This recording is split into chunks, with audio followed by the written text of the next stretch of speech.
Hey there, beer tubers. Welcome back to Maxwell Starr's Beer Review. Tonight we've got another treat. Tonight we're going to take a look at the other growler I bought from Big Tide Brewing, Benedict Arnold Extra Special Bitter. I know what kind of connotations the name Benedict Arnold carries down in the States. Up in Canada, of course, he's not absolutely too bad. I won't say too bad. Let me explain. After Benedict Arnold, if anybody doesn't know, he was a soldier of on the American side of the American Revolutionary War, who actually during the course of the war defected to the British. As a result, after the Americans won the war, all the loyalist refugees headed up to, well, the Maritimes. Benedict Arnold actually himself ended up settling in St. John, New Brunswick. Things didn't go too well for him here either. He wasn't very well liked, and ended up, I think 10 years later, being broken alone and moved back to England where he died. Not 100% certain on that part. I just know that he only lived here for about 10 years and he wasn't very well liked. Anyway, what better name for an English bitter?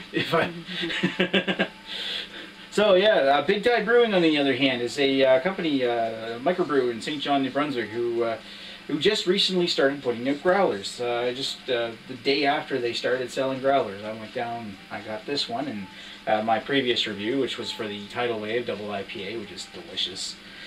So far their beers have been good. I'm here to give this one a try. So let's pop this one open. Ooh, some fizz. And switch hands here because that's heavy. Growlers, after all, are a 64-ounce jug of beer, basically. Well, it's pretty light for it. Yeah, it is. Well, I mean, Pump House SOB is about that dark, but I was kind of expecting a more ruby red tone to it. It's got a lovely amount of head, though. Look at that. And it's nice and creamy. Appearance-wise, it's just a golden color. There's no touches. There might be like a slight ambery thing in the background. Stop it. But lots of carbonation. Actually, that's impressive considering I bought this yesterday. That's a lot of carbonation. Give it a sniff. I would have touched this one yesterday if it weren't for the fact that Double IPA was more alcoholic than I thought it would be, and it smashed us both off our asses. Anyway, so yeah, Benedict Arnold Extra Special Bitter. Let's take a look. Mild fruity note. Smells actually not very strong. It's a nice little touch of like toffee and like a malty sweetness. But that smells faint. So it's like mildly fruity. Kind of like a citrus scent. Touch of apple, maybe pear. But these smells are very faint. I think what most people are just going to get off of this is next to nothing, as well as maybe a touch of toffee. Nice little butter toffee. Maybe a slight touch of like orange or grapefruit citrus. Just a tiny bit of zest. What was your time? 5, 10. Okay. Anyway, it smells good. Let's give this thing a taste.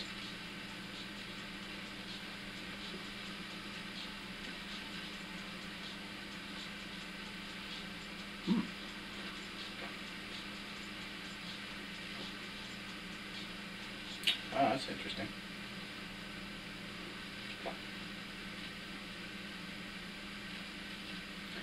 It's got like a significant amount of earthy hopness. Maybe a tad amount peppery, but it almost comes out with a sour aftertaste, sour note of like citrus, a little grapefruity.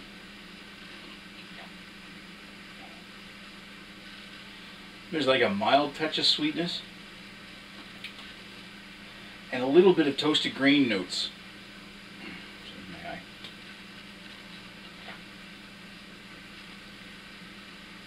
Just mild, watery touches of toasted grain notes. And it's actually a fairly light beer.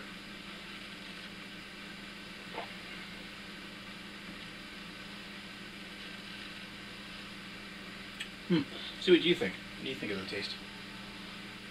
Time.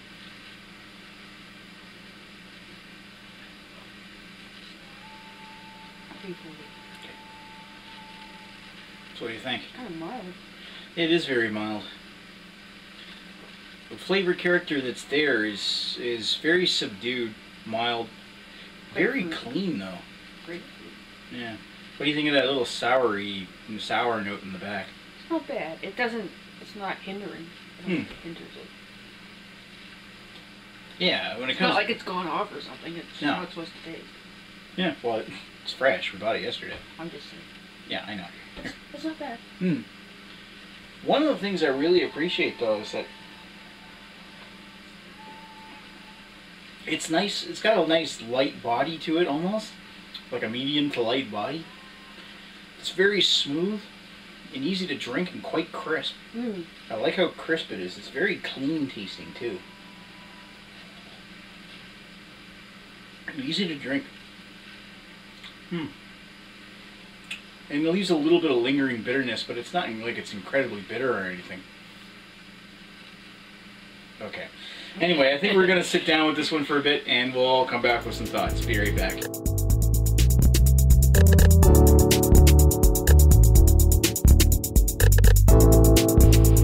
And we're back with Benedict Arnold Extra Special Bitters. So what did I think of this one? What is the ABV? 5.5% ABV. I think this beer comes off across as a bit more like your special old bitter, like say it's a lot more like Pump House SOB than it is like Fuller's ESB. It's almost, I mean, it's bitter. I just find I don't find as many like fruity notes, like those red fruity notes and those caramel notes are extremely subdued in this one. It's not like this is a flavorless beer or nothing.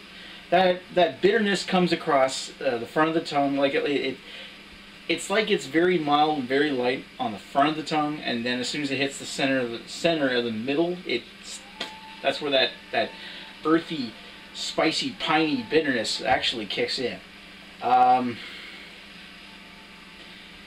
The big thing I wish it had more of was more character, in the sense that it needs to have maybe a tiny bit more sweeter, but definitely some more fruitier notes. It's almost like it's lacking in character. Well, one thing I do really like is that it's nice and clean and easily drinkable. This is incredibly sessionable. And it does leave a very nice amount of toasted grain qualities in the aftertaste. That's actually quite good.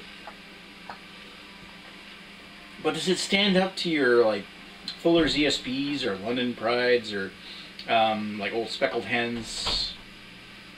Not really. Not even your. I still think even Pump House does a bit better of bitter. I'm gonna give this one a 3 out of 5 because it's definitely good, better than average. But there's some better bitters out there. But all things considered, considering that Big Tie just started making beer, or they didn't start making beer. Let me correct that. They've had their current company's been open since 2009, and it was founded by former TAPS employees, and that brewpub was open for a long time. But they just started putting this into the growlers, and now that it's in the growlers, it's going to start getting into a much wider audience, really. I mean, case in point. Now I'm able to buy growlers and review these on my channel.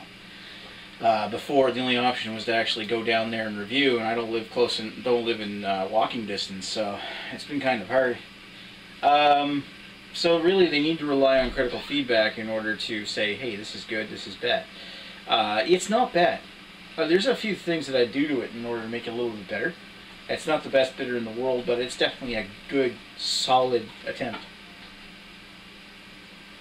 Anyway, 3 out of 5 for me. Thanks for watching this on Maxwell Starr's beer review. I hope you enjoyed watching this one. And I'll talk to you later.